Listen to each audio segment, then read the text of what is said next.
making music, not just playing exercises, being in control of what you're doing. Do it, handle it. That's what we're going to do today. You're going to get it down, you're going to learn it, you're going to learn what I say, and you're going to live it.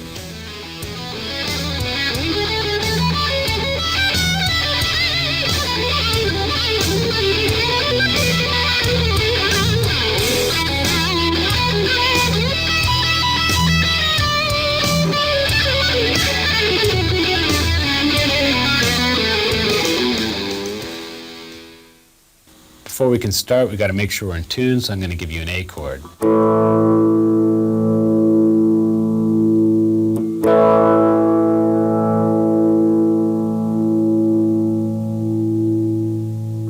All right, let's go. One thing I think you should all be able to do is hear a chord progression in your head without it being there and solo over it.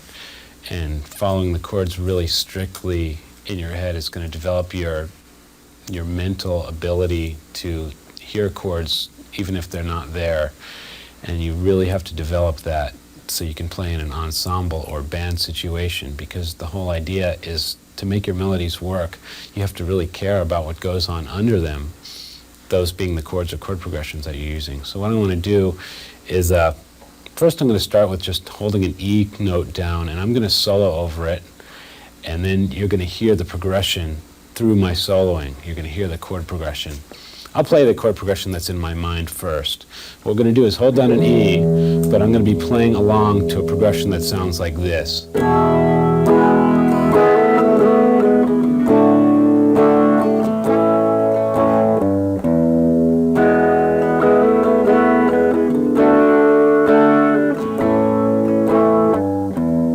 going to make it really obvious what chords I'm playing over by the soloing. So like you can almost hear the progression through the melodies that I'm playing, and make it really obvious to you what's going on here. Okay, so check it out.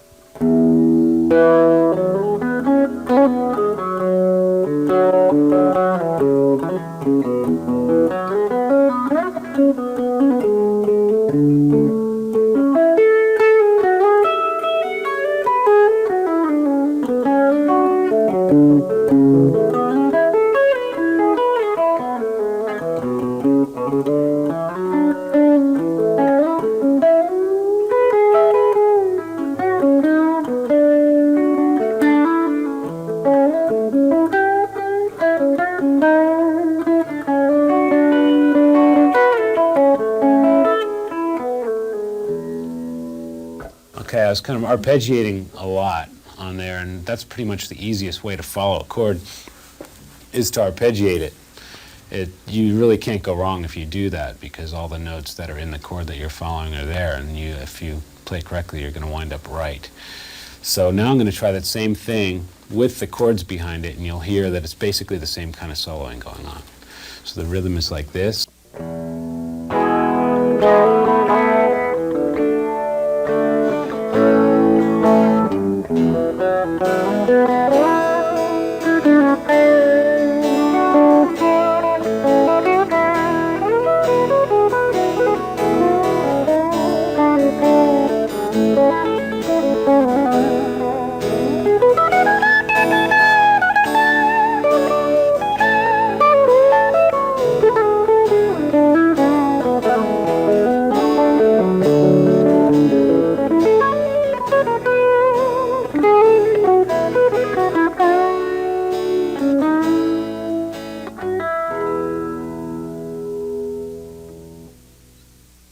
Okay, you're probably wondering what's going on through my mind, besides probably food or something like that, while I'm soloing like that.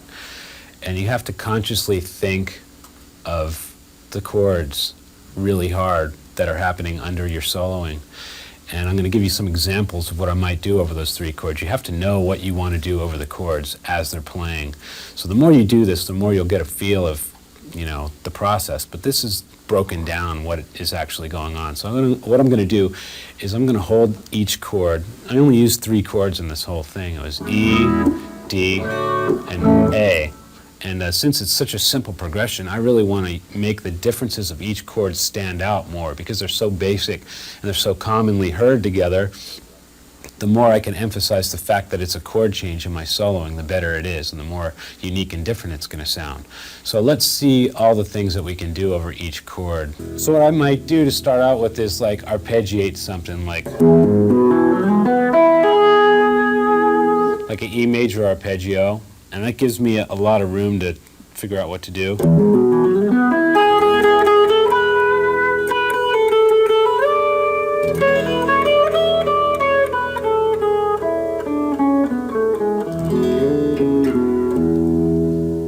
I'm also bearing in mind, you know, that there's a D coming up and there's an A coming up, so those are notes that are sort of a target note that I'm going to wind up hitting soon, you know. So if I keep that in mind as I'm playing the E chord, I'll be more prepared for the next chord that comes, which would be D.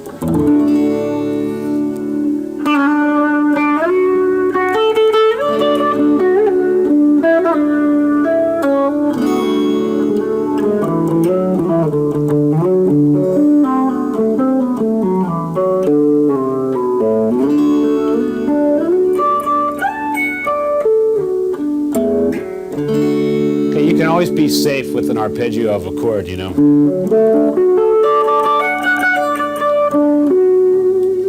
Okay, and then the next chord that's coming up is A. So I did a lot of stuff around this position here.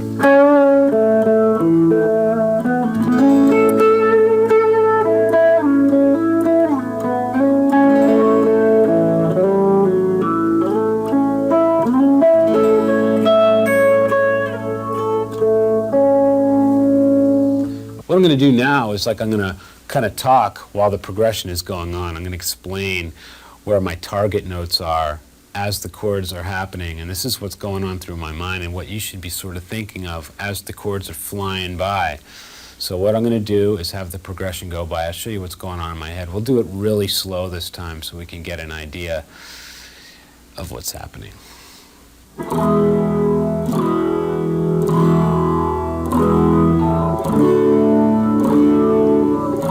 Got to do something for E now. Right about now I start thinking of D.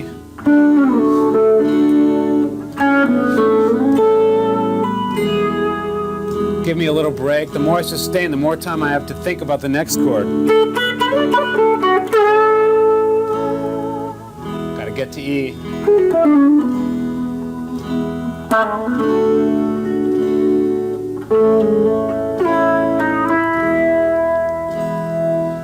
A tip is the longer you sustain on the notes, that's going to give you your time to breathe and your time to follow the next chord, and not to give away the fact that you don't know what you're doing, okay? And basically that's what you're trying to do usually, is sound like you know what you're doing. And the more sustaining you do, you're giving yourself that chance. It's like if I'm holding E, oh, here comes D, I better get ready to follow it. So sometimes when you have a lack of ideas, you just got to slow down, and that's when you got the time to figure out what the chord is next and what you're going to do over it. And a lot of guys, you know, they think they got to be playing more, you know, but sometimes if you land on the right note at the right time, people are going to think you're a genius, you know. So just stopping is going to give you that option, you know. Wow, I got some time to think of what I'm going to do next. And the more you think, the better you're going to play. That should be a quote somewhere, you know. The more you think, the better you're going to play. Now I'm going to play over the progression kind of in a normal way, just staying in the key of E somewhat. And this is a pretty basic way that most guys would follow this. And it sounds fine, but if you want to develop any originality, the more that you follow the chords, the more you're going to have a choice in what your solo ends up sounding like, you know, because anybody can master a key and play it over chord changes like that, and that's great. But if you follow each chord, chances are you're not going to follow all the chords the same as another guitarist. You know, you're going to have your own little quirks, and you know, the more you follow chords, the more those quirks are going to stand out, and that's what your playing and originality is made out of. The way you do the things you do. Great song title. But here's the progression.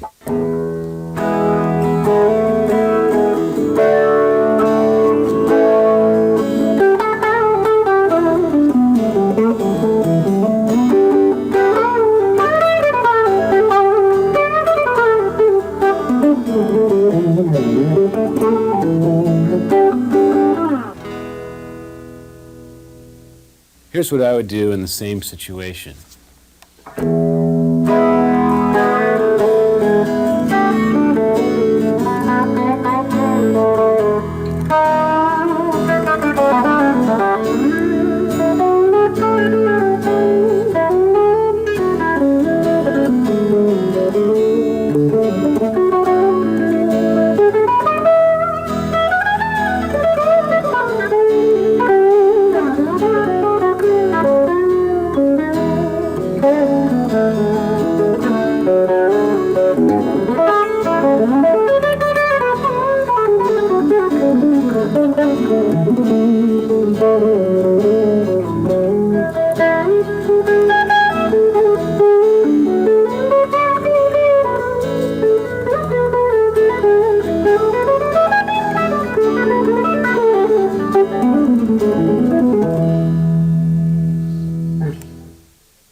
Now, sometimes when I'm arpeggiating the chords, you might be noticing that I'm not arpeggiating the exact name of the chord that's going on, or I might, break it up some way. A relative chord is sometimes nicer part of it, like say for the key of E, a relative chord would be D flat minor, so if the E is playing, I could play a D flat minor sort of chord,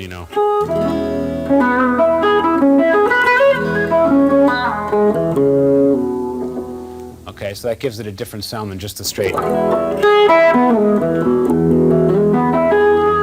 Doing the relative chord, which is. So that means all you have to do is make it minor and move it a step and a half backwards, and there you have two chords that are interchangeable. So you should say, wow, I'm going to do this with all the chords that I know. And let's say D, for example. Move it a step and a half back. You have B minor there. So let's see, over a D chord, I'm going to play B minor and give you the feel of that.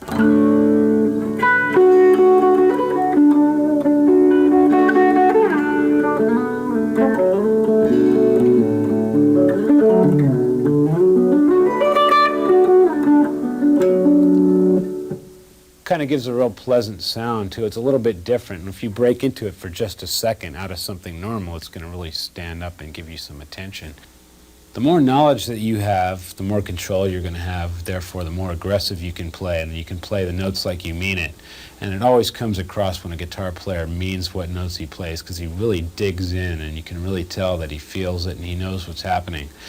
And so you really want to try to learn as much as you can about the notes that you're choosing, and then you're going to just feel a lot better about which notes you do choose, because you're going to mean it and you're going to play it like you mean it. It's just going to come out all that much better.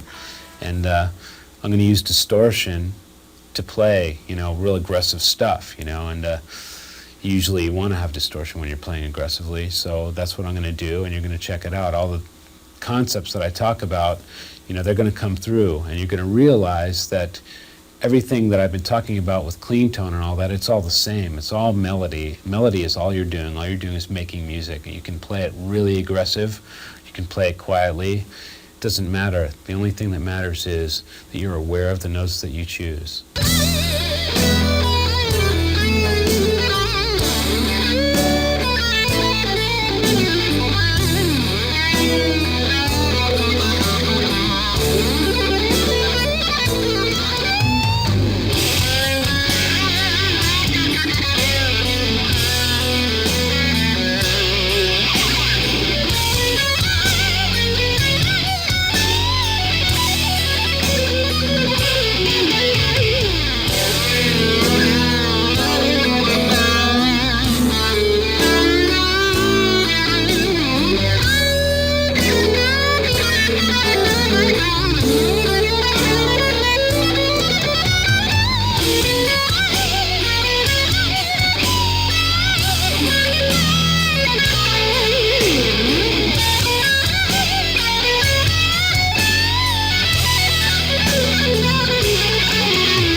lot of guys get caught up with the fact that they think they got to learn these certain scales and be able to play them correctly, and these certain scales work only in particular situations and this and that. And I never did that, and I don't really suggest that it's a great way to do things, because that's just going to limit you. The way I kind of developed my own quote-unquote scales is I kind of made them up, and you can make them up yourself. The way I came up with this one scale, which it's got some name, you know, harmonic minor or something like that. I just heard a chord and I played notes. So I came up with something like this over like an A chord.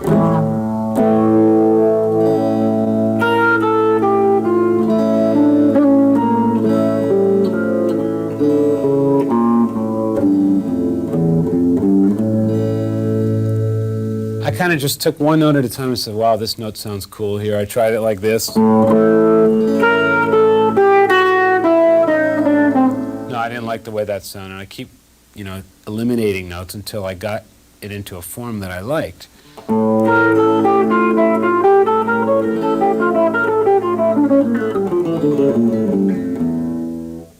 Okay, building on these patterns that you're going to be practicing, you can use them, you know, in your scale positions that you've made up, or you can use them in any kind of positions and cram them together in a way that's going to make you sound like you're playing a long flowing run, when actually you know that this long flowing run is like a combination of a bunch of patterns stuck together. And if the patterns aren't exactly the same, then it's going to sound a little bit more interesting and more flowing. If it's all the same, it's going to sound like, it's going to sound really obvious to the listener what you're doing. Like if say you do a straight triplet run, like, and you can like break it up in a way where you don't have to do just one of each. You can do one and one, two of the other, three of one, this and that, and you can make it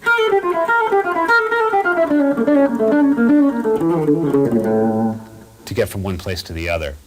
So that's a little bit more interesting, and that's kind of how long runs are. I mean, whether they're consciously thought up or not, the long runs are made up of little patterns, which each one should be practiced separately, so you're in more of control. That's so important, control. Get control of the notes that you play, because that's the only thing you have control over. You know, you can get your technique together, but then you got to have control over your note choice. That's what's going to make you sound different than someone else, because you can control yourself from sounding like someone else.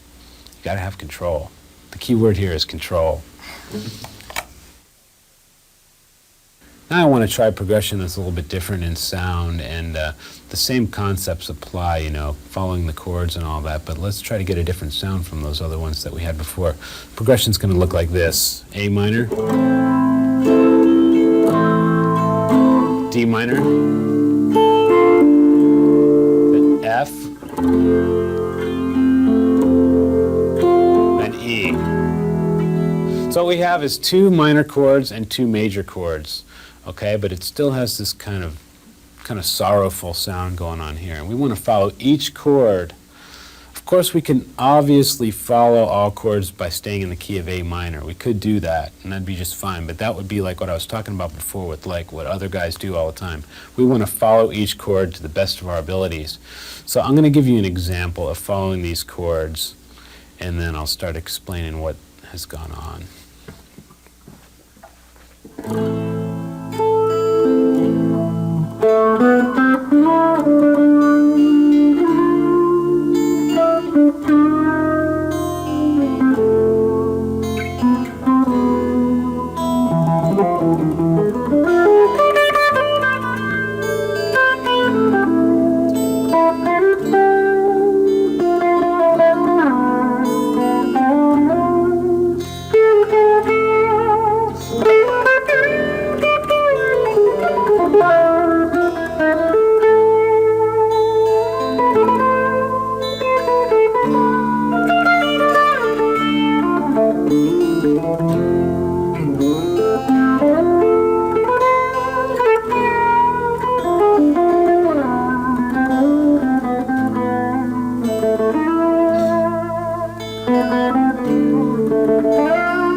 Okay, that's so typical of the way I would play. So if anybody cares about the way I would particularly play, learn exactly what I just did, those are the most common ways that I follow a chord.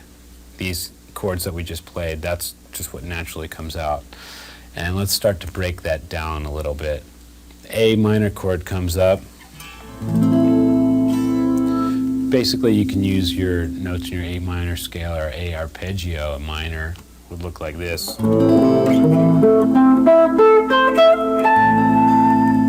Right, that's your basic 1, 3, 5, root, third, and the fifth. And then when the D comes up, I start to get a little bit more adventurous.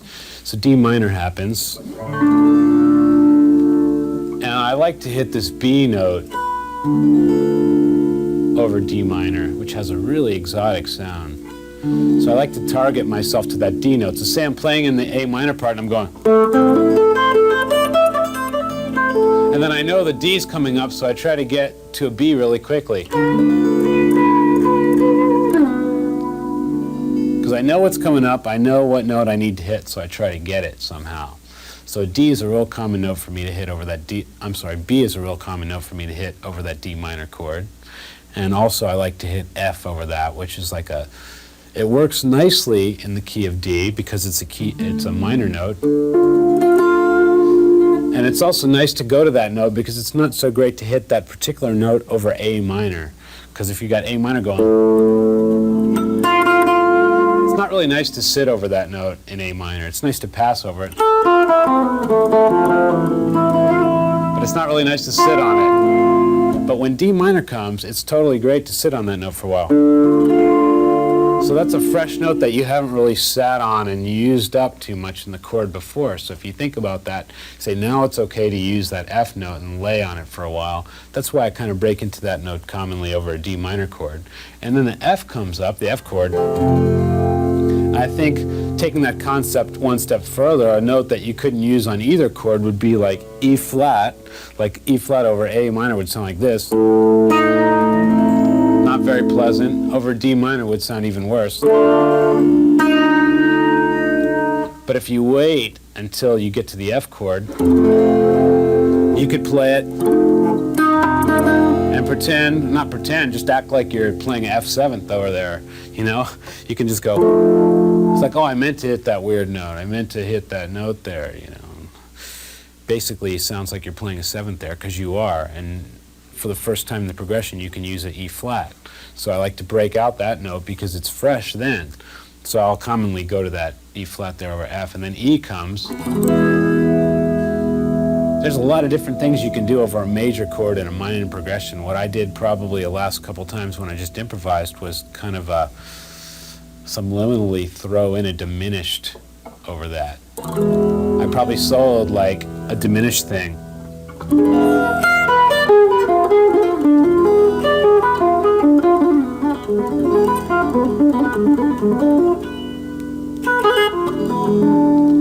Thing about a diminished chord, if you play it over like E major in this progression, 3 of the notes are going to be perfect. Like that's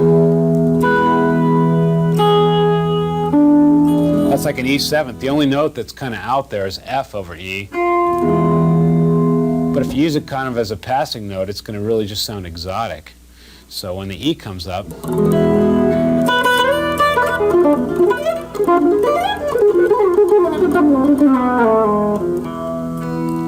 so typically I might break into some kind of diminished feel there. So that's just kind of some of the thought processes that happen when I'm playing a progression like that. And that's a really good one to like just tape and loop it for a while and solo over and then get a feel over what the notes are going to sound like over the chords. When you're confident about the notes that you choose, you can just bang, hit them like you're just rip someone's head right off with it, you know. If you're aware of the note, that's all that much more strength you're going to have when you dial into that note, you know. So just be aware and wake up.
Now I'm going to do something that's real common to my guitar playing, something I've done a lot of times throughout my career.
Now I'm going to break that down for you. The chord progression goes C, then E minor, and then for half the time it's A minor, and then G, then F.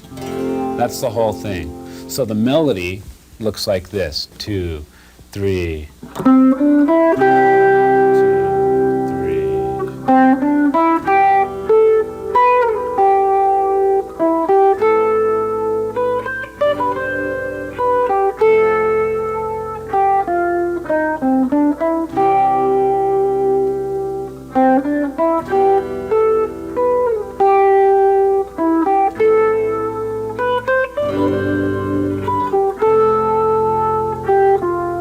Then I'll arpeggiate with the melody going on, the same chord progression. If I follow each chord, the first one isn't actually an arpeggio. I kind of like took a pentatonic scale and followed it like this.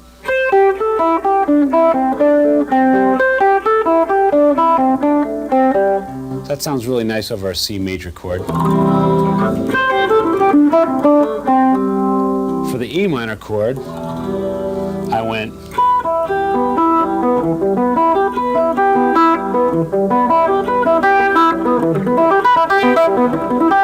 And these things all separately make great exercises too to practice and try over different chords and different chord progressions, but I'm just showing you the ones that I used. So that's what I used over the E minor, I did that. And for A minor, I went like this. The same pattern, but only once around because it was half the time in the progression, and then comes G.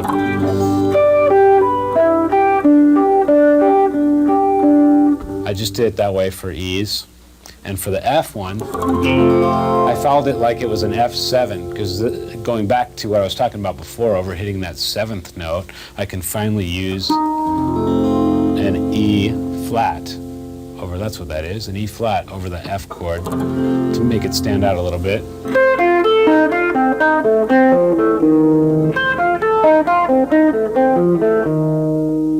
Okay, and then I repeated the whole thing. So slowly, I'm going to play that whole pattern for you. It looks like this: 2, 3, 4.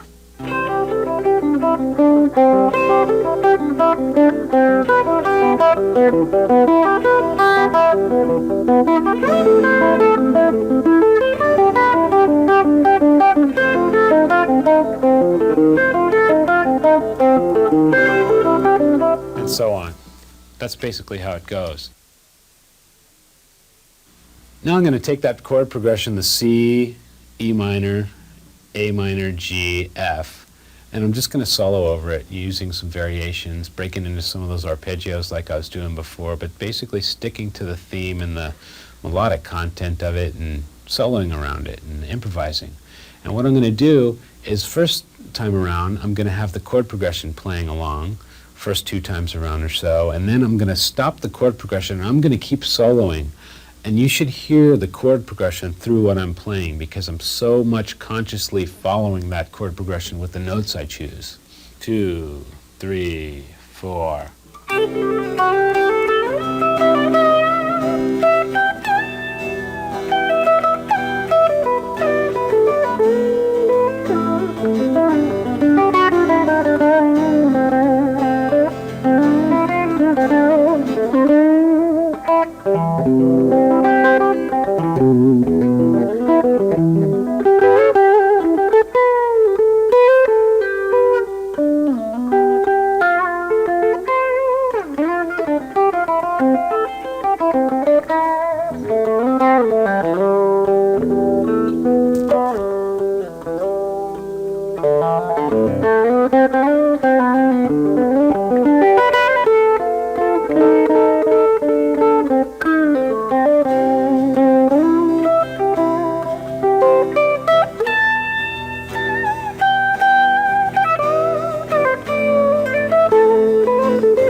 That's something that you want to be able to do.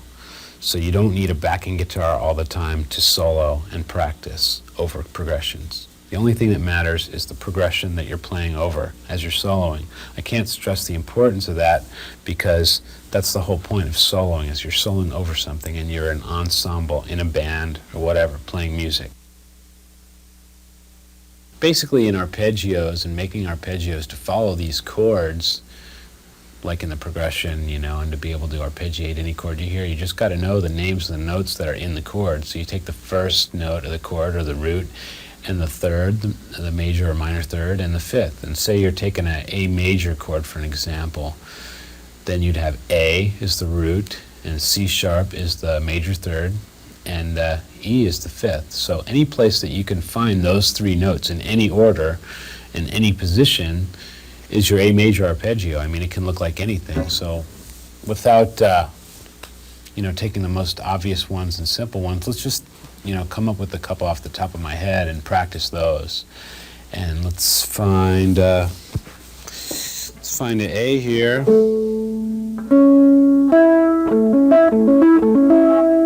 Okay, those are the three notes right there. A, C sharp, and E. Let's make it a little bit more interesting using only those notes and get something that we can practice as a repeating pattern.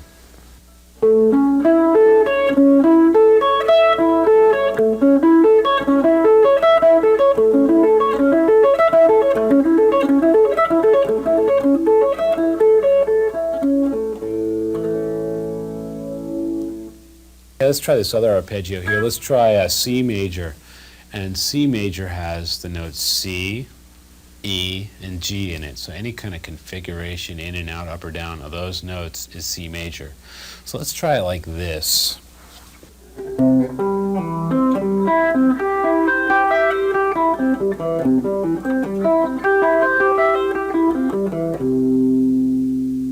I'm finding that I'd like to have an easier or more interesting way to come down on that arpeggio.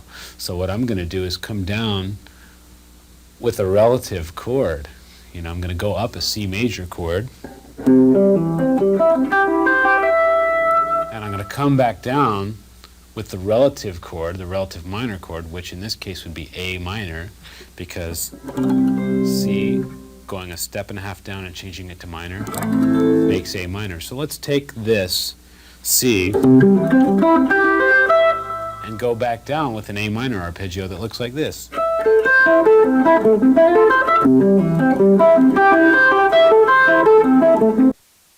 It's kind of an interesting way to make something that repeats. You know, the whole point is when you practice an exercise that it repeats, so you can like gauge your speed on it and your cleanliness of it by a metronome or something like that. So it's got to repeat, and it's got to repeat somewhat evenly so you can figure out where the beat's supposed to be in it. So just any kind of thing with an even number is basically easy to start out with. So that's a good one to do right there.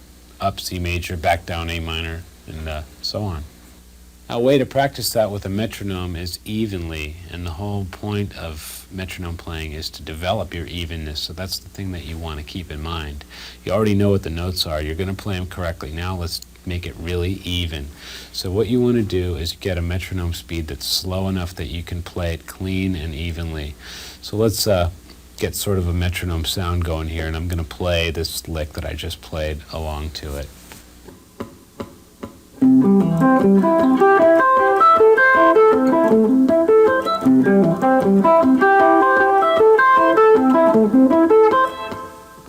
Okay, so basically what you want to do is get it at a level that's comfortable for you and move it up very gradually.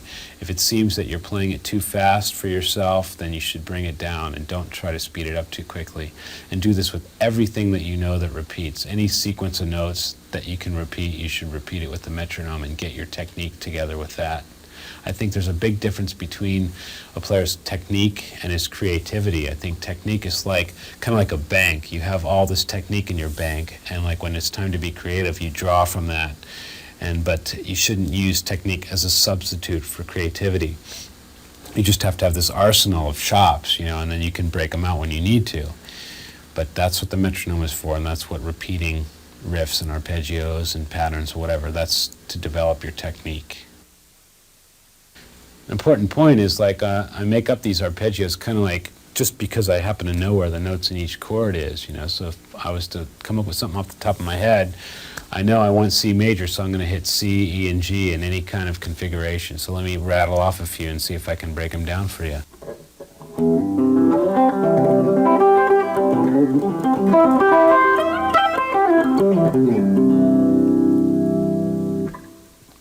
Basically, I went up sort of like this. I started on a low E, like.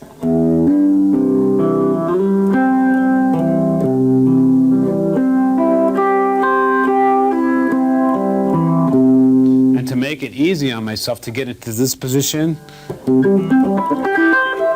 I went like this, from here to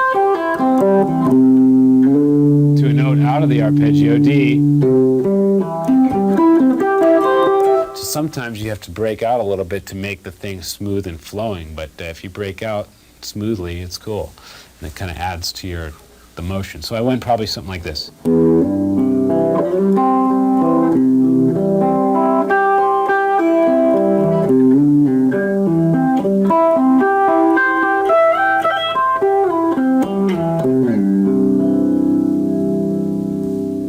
Now you could, variate that anyway. I mean, anywhere. You could just change it anywhere. When you're up here,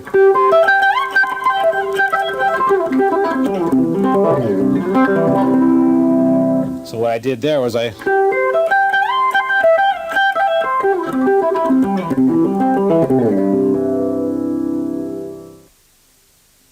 picking for me is a very touchy subject because I basically don't really have a clue to what the hell I'm doing. I don't have a set pattern that I use over everything, which I kind of like about my playing, because then everything I play tends to sound differently. I use a different picking pattern for almost everything I do. So when I play a fast run, it might sound a little bit different from another fast run because I don't alternate pick everything the same, or I don't up down and down down up pick everything the same. I have different patterns that suit each lick differently, and I kind of purposely have done that, and I kind of didn't purposely do that. I just don't like the sound of, some guys have this alternate picking going. They're really good at it, but whenever they break into a fast lick, their run, doesn't matter what the run is, it sounds the same. I mean, they could be playing a completely different passage, different phrase, but the way they pick is going to make it sound exactly the same. So I try not to get any kind of picking patterns that are just going to be the same for everything. So let's take it as an example, that thing that I just did.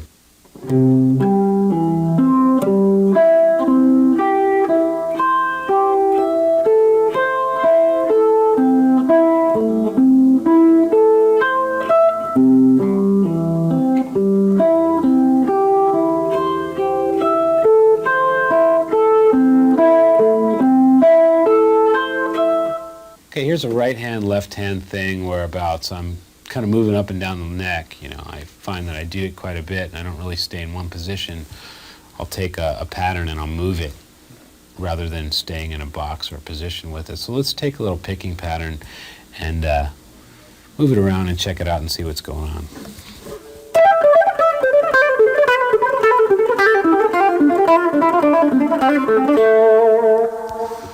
Okay, let's break that down and then I'll show you a variation of that.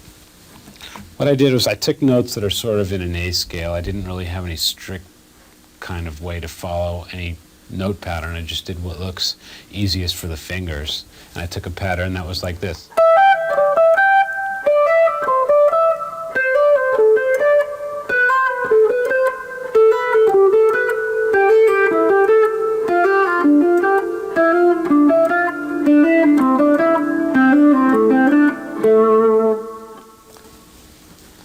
When you want to play fast and you take one simple pattern that's easy to move around, that's basically a good way to do it. And just taking something that's easy in one position and doing it all over the place. This kind of makes sense. And you can make it a little bit more confusing sounding, like by adding a note to each one of these little patterns. Like, say, instead of going, let's go like this. Every other time we'll go.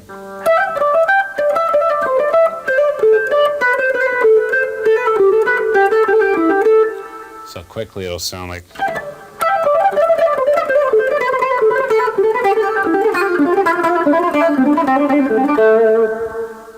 A little bit more interesting sounding. I mean, this is just your basic way to move from one place to the other. Take a pattern that's easy to repeat. Or you can randomly change the riff. Instead of doing it every other time, changing it, you can go like this.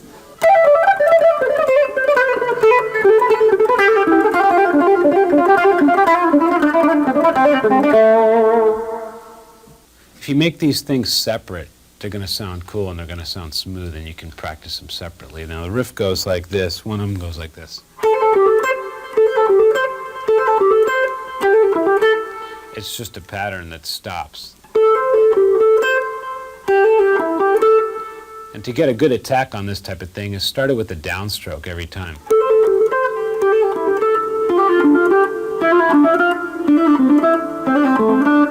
So if you do that together without stopping, it's going to be really smooth like this.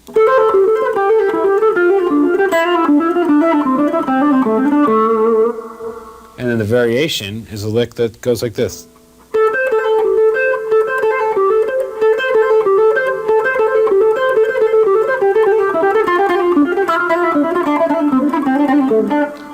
Now I'll show you how to use that lick in a sentence, if you will, or in a progression. And kind of basic patterns, moving it around, up and down, like I just did, and how you would apply it into a normal situation. 3, 4.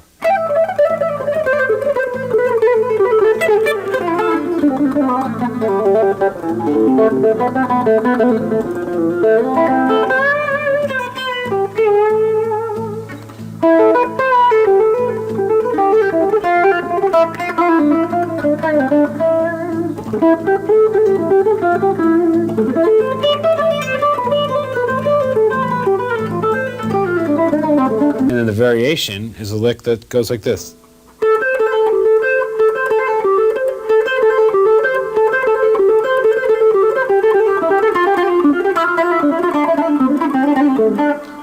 Now I'll show you how to use that lick in a sentence, if you will, or in a progression.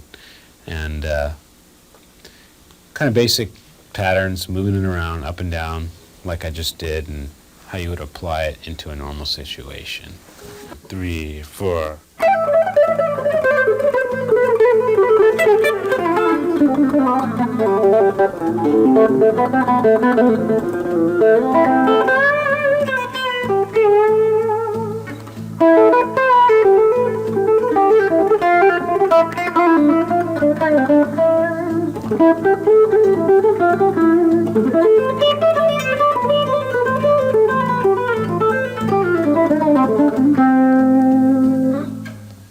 Basically, if you're just playing what's easiest for you to pick, that's, as a rule, the best way to go. And don't think that you have to pick something a particular way, just because maybe your friend picks it that way.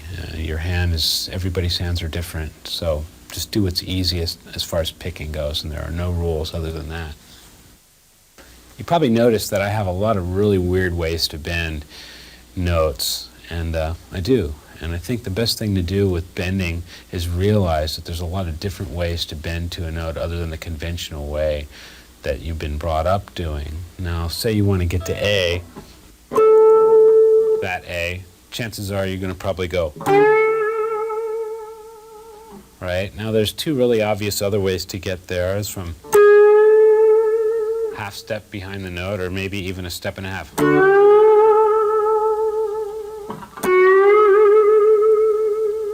As long as you get the pitch correctly, it doesn't really matter where you bend from. And there's a lot of different ways to phrase a bend in your vibrato and make it sound a particular way. You know.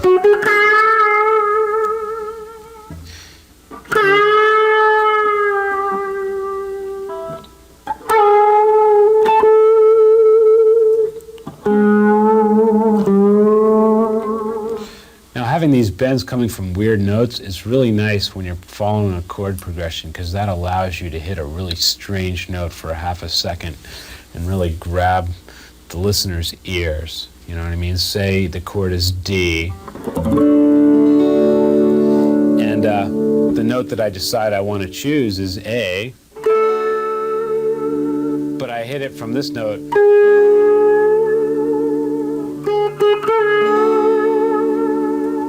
It's got a really attention-grabbing thing. I mean, if you play D and I hit it from here, it's real normal, but if I stop on this note, I'm really going to get your attention, because that note for that split second sounds really awful. You know, you've got D and A flat together.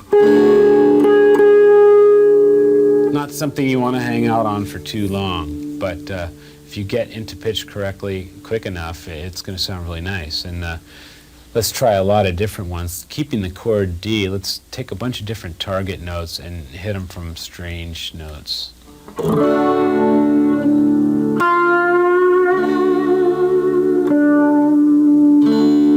So that time I went to an F sharp, which is in a D major chord, and I went there from F natural, going from minor to major.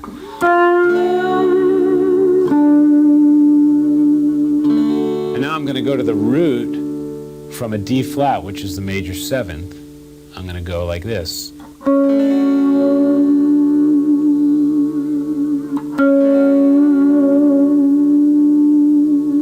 Now let's take a note that's totally illegal and go from like a D sharp and hit an E natural over the key of D.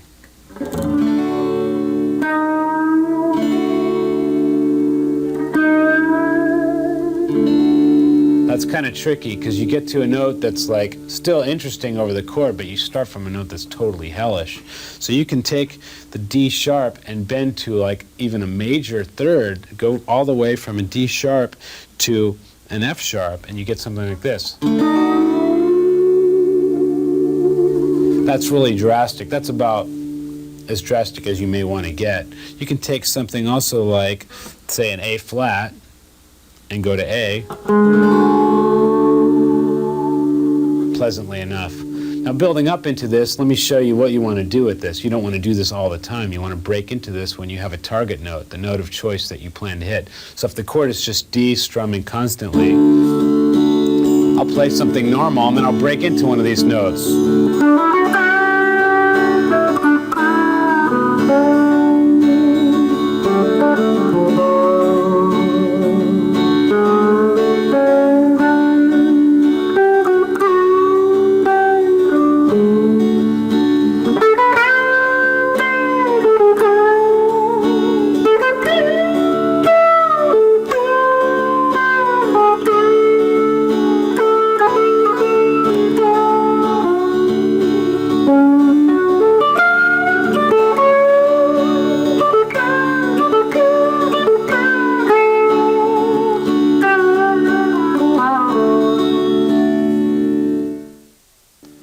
So basically I had all these target notes, and I hit them from notes that are out of the chord, out of the scale, just notes that would sound really horrendous over a D chord. And those are easy enough to find. All you have to do is play a chord and play a note that doesn't sound good and bend it until it gets into pitch, and just store that into a memory bank in your head and remember where it is and how to get to it. And basically, one at a time, you'll just have this vocabulary of notes that you want to use. Every guitar player on the course of his life runs into the blues progression at some time, and you know what? Whether you like it or hate it, you really have to be able to play it. I mean, there's really few rules in music, but I strongly believe that you have to be able to somewhat play blues, because you're going to jam with somebody else, and like if you can't play blues, you're just going to sound like you can't play anything at all, because that's the thing that you should learn from day one. And even if it's not the kind of music you like, you should really have an idea of how it works and just what's happening, because it kind of really is the basis of rock guitar. I mean, I hate to say it, because I'm not really a great blues fan, but I think it's a progression that everybody knows, and it's probably the easiest one to hear in your head, like I was talking about, hearing something in your head. We all know what chord comes next in the blues progression. And then once you start getting into it, you can like get into substitutions and getting really fancy with the chord changes and all that. But basically, almost instinctively, every musician should sort of know what comes next in a blues pattern. And if you don't, you should start listening to a little blues. Just to do it, just do it because I said do it. 1, 2, 3, 4.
Just to do it, just do it because I said do it.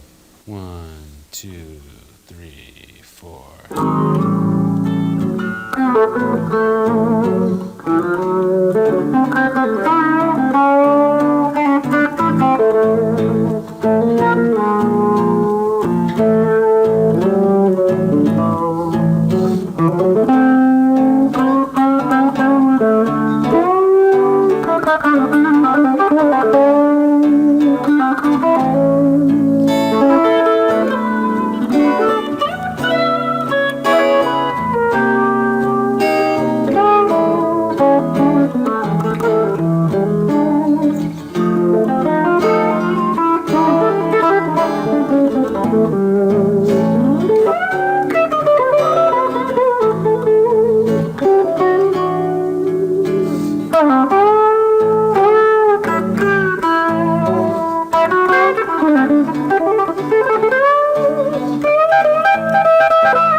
That's the way I would do it. Check it out. Mercy. Mercy. In that blues, I did a lot of stuff that I explained, the bending from strange notes and the patterns and following chords with arpeggios and target notes and all that stuff. A couple little patterns in there, blues patterns that I just did. I did something like this, similar to the pattern I did before, but I added a note to it.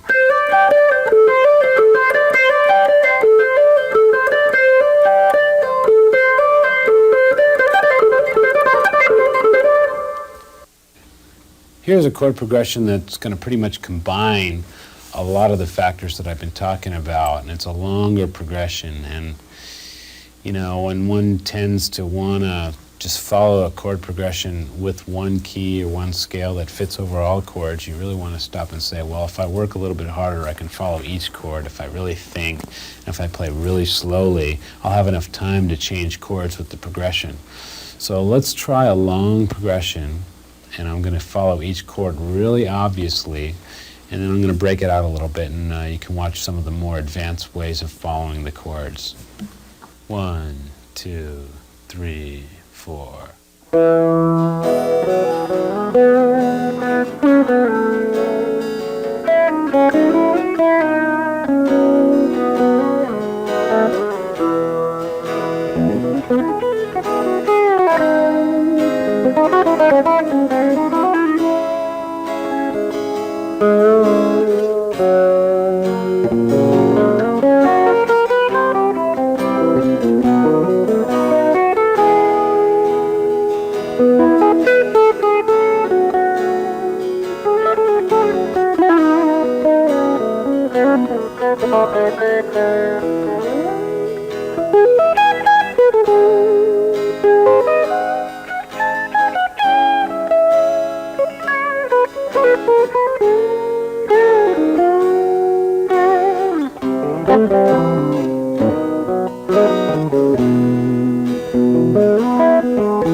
Did you live it?